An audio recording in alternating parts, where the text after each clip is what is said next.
A'udzubillahi minasyaitonirrajim. Bismillahirrahmanirrahim. Allahumma sholli ala Sayyidina Muhammad wa ala ali Sayyidina Muhammad. A'udzubillahi minasyaitonirrajim. Bismillahirrahmanirrahim. Rabbi sadri wa yassirli amri wahlul 'uqdatam min lisani yafqahu qawli. La hawla wala quwwata illa billahi al azim. Assalamualaikum warahmatullahi wabarakatuh. Sahabat-sahabatku, saudaraku, dimanapun Anda berada, yang setia mengikuti channel Renungan Kehidupan. Bagaimana kabar sahabatku, saudaraku pada hari ini?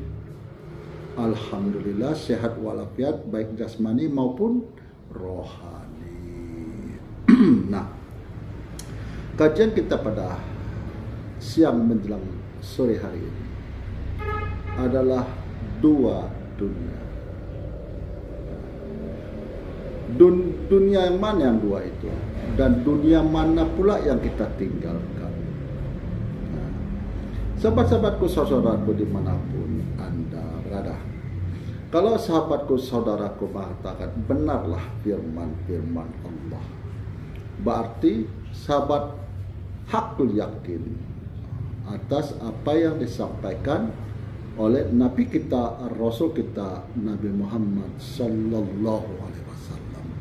Nah, sekarang kita kaji diri kita ini, benarkah terbuat dari tanah? Nah, kita lihat unsur, nanti kita bandingkan dengan alam tempat kita mencari kehidupan ini.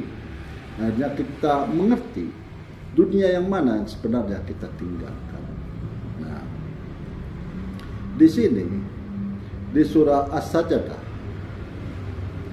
Allah telah berfirman, yang artinya yang membuat segala sesuatu yang Dia ciptakan sebaik-baiknya, dan yang memulai penciptaan manusia dari tanah. Kemudian Dia menjadikan keturunannya dari saripati air yang hina. Nah, ini di surat As-Sajdah. Sudah itu kita ambil lagi surat, kita mencari lagi saripati air yang hina ini yang mana, berasal dari mana saripati air yang hina ini. Nah, ini di surah Al-Mu'minun itu disebutkan, Allah terangkan, dan sesungguhnya kami telah menciptakan manusia dari suatu saripati berasal dari tanah. Nah, jadi di sini kita mengertilah bahwa kita ini berasal dari tanah, yang dalam proses daripada apa yang kita makan yang asalnya dari tanah. Nah, itu menjadi saripati air yang kita sebut air mani. Nah, air mani ini setelah kita berhubungan dengan perempuan itu terpancar ke dalam rahim. Akhirnya perempuan tersebut mengandung. Setelah 9 bulan 10 hari maka lahirlah anak manusia ke permukaan bumi ini. Nah, otak saudara, sahabatku, tentu akan membantah. Karena apa? Yang kita lihat di jasad kita ini hanya kulit, daging, rambut, darah, tulang. Nah, urat-urat, tidak ada tanah. Mana ada tanah ini, Buya?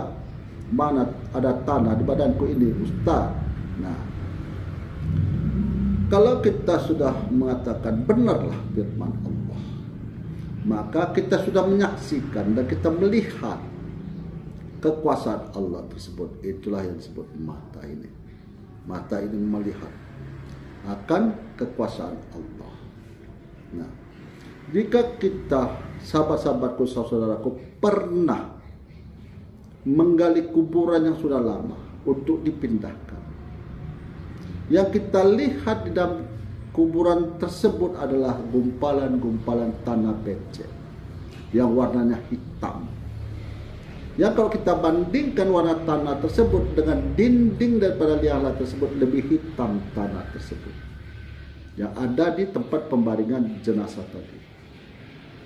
Setelah kita saksikan tanah tersebut memang berwarna hitam, maka mengertilah kita, benarlah firman Allah yang mengatakan manusia itu berasal dari tanah yang Allah ciptakan.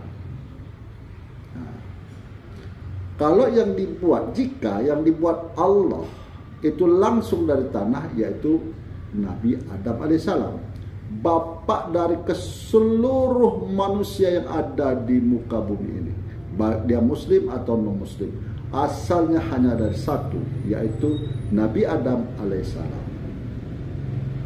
Bagaimana dengan Siti Hawa? Siti Hawa pun berasal dari Nabi Adam. Siti Hawa tidak ciptakan Allah dari tanah. Nah, ini bisa kita lihat dengan cara tersirat. Dengan cara tersirat, di sini mengatakan,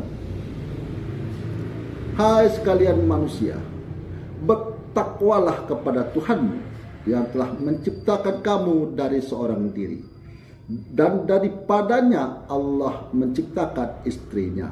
Di sini yang dimaksudkan seorang diri itulah Nabi kita, Nabi Adam alaihissalam. Ini yang dimaksudkan Allah, itu bukan diri kita.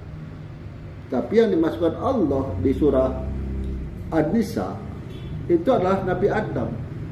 Dari Nabi Adam inilah diciptakan Siti Hawa, nenek asal muasal daripada seluruh manusia. Dari orang tua manusia di dunia ini adalah Adam dan Hawa. Bukti bahwa firman Allah ini mengatakan kita ini berkembang biak. Kita lihat orang tua kita menikah, mempunyai anak 5. Dari anaknya 5 menikah, maka dari 5 anak ini umpama melahirkan anak satu-satu, sudah 5, sudah 10.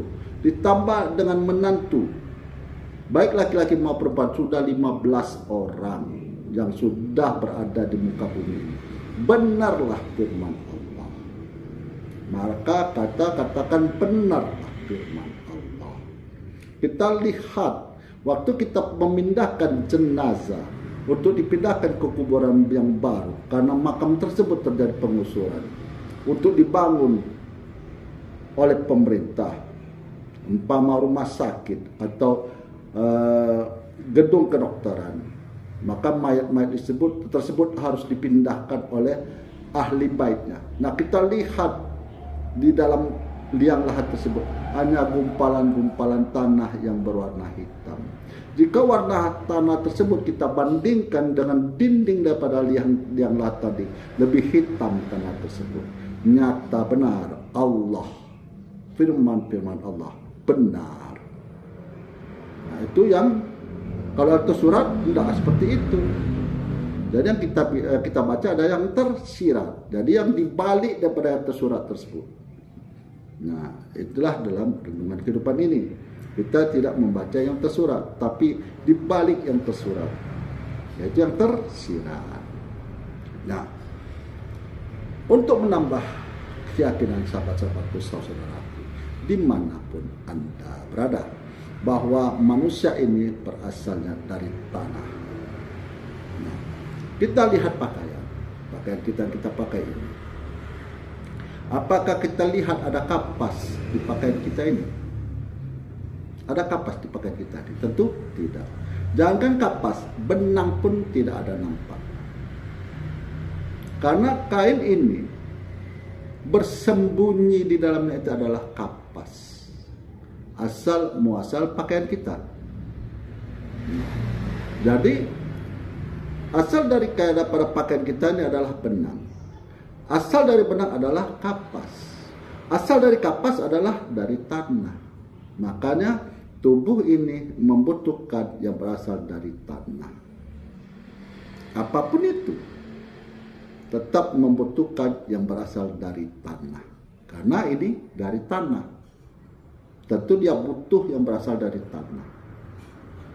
Akhirnya kita mengatakan benarlah firman-firman Allah. Akhirnya kita naik keimanan kita menjadi hakul yakin. Memang benar Allah Maha Menciptakan. Memang benar Allah Maha Kuasa. Karena Di balik dari pakaian kita ini tersembunyi rahasia, yaitu rahasia kapas. Kapas itu tersembunyi lagi, dan asalnya dari tanah. Tumbuh dia dari tanah.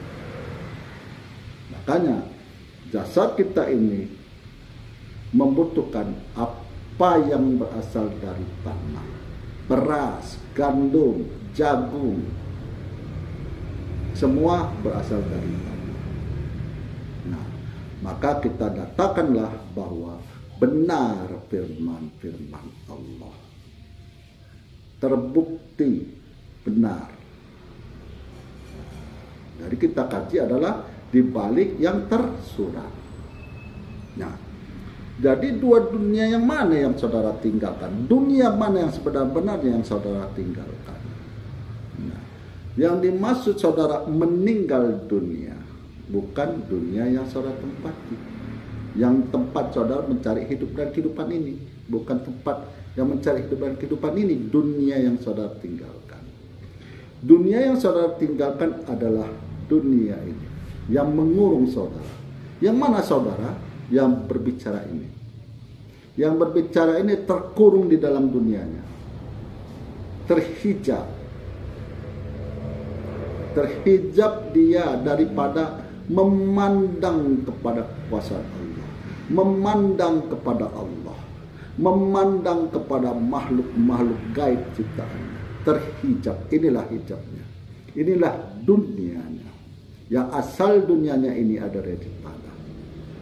Inilah dunia yang sahabat-sahabatku, saudara-saudaraku tinggalkan. Dunia kecil, bahagian daripada dunia yang luas. Nah, inilah dunia saudara. Makanya disebut saudara meninggal dunia. Karena dunia ini yang saudara tinggalkan, bukan dunia yang saudara tempati untuk mencari kehidupan. Dunia meninggalkan dunia, inilah jasad ini yang asalnya dari dunia. Karena di dalam jasad kita ini ada 4 anasir: tanah, api, air, angin. Jadi ada 4 anasir dalam tubuh kita ini, adalah tanah, air, api, angin. Apa buktinya Buya? Apa buktinya Ustaz? Kalau saudara buang air kecil, yang keluar air. Kalau saudara kentut, keluar angin. Kalau saudara sedang marah, maka muka saudara memerah. Kalau saudara sedang sakit, demam tinggi, dipegang terasa seperti api. Nah, yang tanah tadi itu sudah Allah terangkan bahwa manusia itu berasal dari air saripati, air yang hina. Nah, di sini baru kita menyadari bahwa benarlah firman-firman Allah bahwa kita ini adalah asalnya dari tanah. Nah, kayak asal dari tanah, dia akan kembali kepada tanah. Makanya itu saudara membongkar kuburan sudah lama, yang saudara dapati adalah tumpukan-tumpukan tanah. Karena dia kembali kepada tanah. Nah, yang bicara ini kemana kembali? Yang berbicara ini tergantung kepada amalnya selama hidup di dunia ini. Tergantung kepada amal yang dia perbuat selama hidup di dunia ini. Apa yang dia katakan, apa yang dia perbuat, itulah tergantung daripada dia kembali kepada yang menciptakan. Kembali atau tidak kembali, ditolak untuk tidak diterima, yaitu iman. Kalau saudara setengah-setengah iman saudara, percaya antara tidak atau percaya 50-50, percaya tidak, maka saudara tidak akan pernah kembali. Saudara akan ditolak di langit yang pertama. Nah, bagaimana cara kita supaya kita kembali, dibungkus dengan kain yang berasal dari sorga, dengan aroma parfum dari sorga? Itulah kita harus tingkatkan ketakwaan kita kepada Allah. tahwid yang nomor satu. Tahwid kita yang nomor satu yang benar-benar harus kita jaga. La ilaha illallah Muhammadur Rasulullah. Tiada Tuhan selain Allah. Nabi Muhammad itu adalah Nabi kita. Berpegang teguh di situ. Karena semua cabang-cabang ilmu, baik fikih, naum, sorof, itu asal muasalnya itu dari tahwid. Dari kalimat la ilaha illallah. Nah, di sini kita baru yakin, hakul yakin, bahwa benar kita berasal dari tanah. Nah, begitu sahabat-sahabatku, saudaraku dimanapun Anda berada, kita bisa mengatakan sesuatu itu benar apabila kita melihat dan menyaksikan. Kita kan lihat kan, kita saksikan kan, bagaimana manusia itu meninggal, bagaimana ruhnya dicabut, bagaimana dia dikubur. Waktu ada penggusuran daripada areal makam tersebut, maka ahli baitnya memindahkan jenazah yang ada di situ, yang dijumpainya hanyalah kumpalan tanah yang berwarna hitam. Kan itu kita saksikan. Maka benarlah firman-firman Allah. Akhirul dakwah, alhamdulillahirabbil alamin. Dan bagi sahabat-sahabatku, saudaraku yang dalam keadaan sakit, marilah kita bersama-sama mendoakan semoga sahabat-sahabat kita, saudara kita disembuhkan Allah dari penyakitnya, beraktivitas sebagaimana mestinya. Dan sahabat-sahabatku, saudaraku mendapatkan petunjuk dari Allah yang Maha Pengasih lagi Maha Penyayang, di jalan yang lurus, di jalan dirahmati, dan di jalan yang diridhoi. Bukan jalan-jalan yang disesatkan dan jalan-jalan yang dimurkai. Dan sahabat-sahabatku, saudaraku, perbaikilah sholat, perbaikilah sholat, perbaikilah sholat. Akhirul kalam, saya akhiri dengan Assalamualaikum warahmatullahi wabarakatuh.